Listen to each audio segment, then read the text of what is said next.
જય શ્રી કૃષ્ણ મિત્રો, આજે આપણે દશામાના વ્રત માટે છૂટું ચૂરમું બનાવીશું। એની માટે મેં આ એક બાઉલ કરકરો લોટ આવે છે ઘઉંનો, એ લઈ લીધો છે। લોટને આપણે તેલથી મોઈ લઈશું। સરખું એવું મોવણ નાખવાનું છે। હમણાં મેં 2 ચમચી જેટલું ઉમેર્યું છે। સરસ એને બરાબર મિક્સ કરી લઈશું આપણે।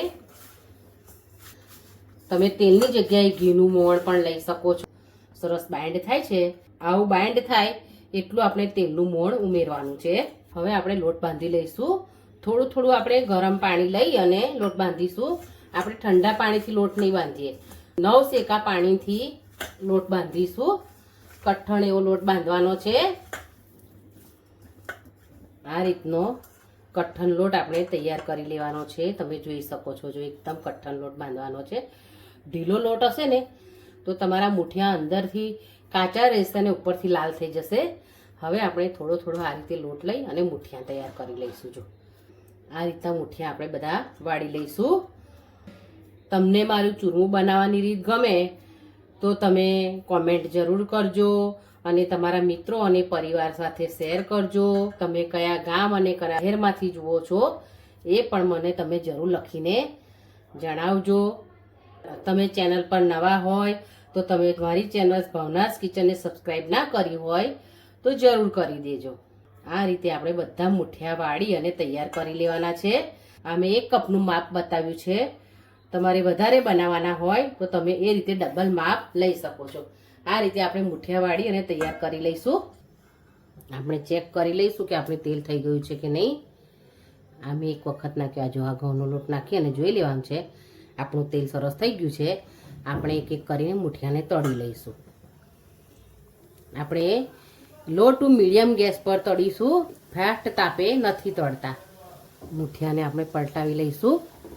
આપણે એકદમ લાલ રંગના નથી થવા દેવાના, આછા ગુલાબી રંગના થવા દેવાના છે। મુઠિયાને તેલમાં તળ્યા છે, તમે ઘીમાં પણ તળી શકો છો। હવે બીજી તરફ આપણે થવા દઈશું।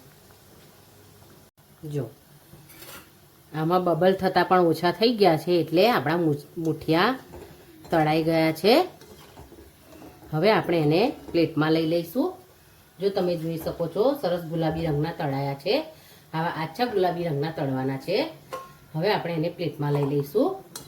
મુઠિયા ગરમ છે અને થોડા ઠંડા થવા દઈશું આપણે। હવે આપણે મુઠિયાને થોડા થોડા તોડી લઈશું। આમ કરીને આમ તોડી લઈશું ને તો જલ્દી ઠંડા થઈ જશે। થોડા ઠંડા થવા દઈશું આપણે એને। મુઠિયા થોડા ઠંડા થઈ ગયા છે। મિક્સર જારમાં લઈ લઈશું અને ક્રશ કરી લઈશું। ક્રશ મોડ પર ક્રશ કરીશું, એટલે થોડું દરદરું પીસવાનું છે। આ રીતે આપણે ચાળણીમાં લઈ અને ચાળી લઈશું। તમારી પાસે આવી ચાળણી ના હોય તો તમે ચાળનો આપણો અનાજ ચાળવાનો આવે છે એ સૌથી નાનો હોય છે, એનાથી પણ તમે ચાળી શકો છો। આપણે 1 બાઉલ લોટ લીધો તો આપણે અડધો બાઉલ દળેલી ખાંડ ઉમેરીશું। બરાબર મિક્સ કરીશું।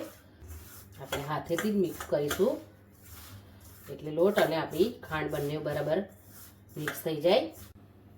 એલચી પાવડર ઉમેરીશું, ડ્રાયફ્રૂટ ઉમેરીશું, બરાબર મિક્સ કરીશું। તમે દશામાના વ્રતમાં ડ્રાયફ્રૂટ કે ઇલાયચી પાવડર ના ઉમેરતા હોય તો તમે સ્કીપ પણ કરી શકો છો। હવે આપણે અડધો બાઉલ ઘી ઉમેરીશું, થોડું થોડું કરી। આ ગરમ કરેલું ઘી છે અને બરાબર મિક્સ કરીશું। ઘીને આપણે ગરમ કરીને જ ઉમેરીશું। આ બધી વસ્તુને આપણે હાથેથી મિક્સ કરી લઈશું। જોઈતા પ્રમાણમાં આપણે ઘી ઉમેરીશું। આપણે હજુ થોડું ઉમેરીશું ઘી। સરસ આપણું ચૂરમું તૈયાર થઈ ગયું છે, તમે જોઈ શકો છો। આપણું ચૂરમું સરસ તૈયાર થઈ ગયું છે માતાજીને ધરાવવા માટે। આ રીતે તમે ચૂરમું બનાવી અને માતાજીને પ્રસાદમાં ધરાવી શકો છો। તૈયાર છે દશામાના વ્રત માટે ચૂરમું। આપણે એને ડ્રાયફ્રૂટથી ગાર્નિશ કરીશું। માતાજીના પ્રસાદ માટે આપણે ગુલાબની પાંદડી રાખીશું। તૈયાર છે દશામાના પ્રસાદ માટે ચૂરમું। કોમેન્ટમાં જય દશામાં જરૂર લખજો। આપણે ફરી મળીશું મારી નવી રેસિપી સાથે। ત્યાં સુધી થેન્ક્સ ફોર વોચિંગ।